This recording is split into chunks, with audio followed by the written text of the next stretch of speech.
এই হ্যালো, শুনলাম কাকু কাকিমা নাকি তোকে একা ফেলে ঘুরতে গেছে। তুই কি এখন বাড়িতে একা আছিস? হ্যাঁ মানে একাই আছি, কিন্তু এই খবর তুই পেলি কোত্থেকে? ও মা, আমরা তো তোর বন্ধু বান্ধব। তুই বাড়িতে একা আছিস, তোর বিপদ আপদ হলো কিনা খবরাখবর রাখাটা তো আমাদের কর্তব্য। হ্যাঁ মানে সেটা না হয় ঠিক আছে, কিন্তু তুই জানলি কি করে আমি বাড়িতে একা আছি? তুই কি অবসর সময় চুরি চুরি করিস নাকি? আরে পলিকে ফোন করেছিলাম, ওই বললো তোর বাবা মা তোকে একা ফেলে ঘুরতে গেছে, তুই বাড়িতে একা আছিস, তাই জন্যই ফোন করলাম খোঁজ নেওয়ার জন্যে। পলি বলেছে? পলি কোত্থেকে জানলো আমি বাড়িতে একা আছি?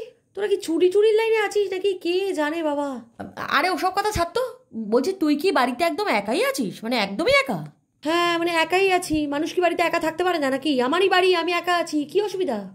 না মানে অত বড় বাড়িতে তুই একা আছিস, কোনো বিপদ আপদ কিছু হয়ে গেলে আচ্ছা কেউ দেখতেও আসে না, কেউ খোঁজও নেয় না?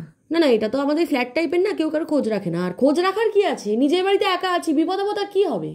না না, তবু বিপদ আপদ তো হতেই পারে না। আমি একবার যাবো, আমি কালকে যাবো, তোকে একবার দেখে আসবো, ঠিক আছে? আরে তুই এসে কি করবি? কষ্ট করে তোর আসার দরকার নেই, আমি আমি ঠিক আছি। না না, তুই ঠিক থাকতেই পারিস, কিন্তু তুই একা আছিস। আমাদের বন্ধু হিসেবে একটা কর্তব্য তোকে দেখে রাখা। আমি কাল বিকেলে যাচ্ছি, তুই দরজা খুলে রাখবি। আরে আমি আবারও বলছি, তোর আসার দরকার। কাল বিকেলে আমি যাবো, তোর কোনো অসুবিধা নেই। আমি কাল বিকেলে যাবো, গিয়ে তোকে দেখে আসবো, ঠিক আছে? রাখছি আমি। আচ্ছা ঠিক আছে, আসিস।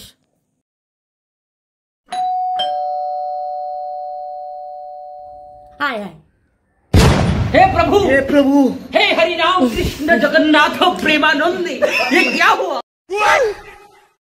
गोलमाल है भाई, सब गोलमाल है।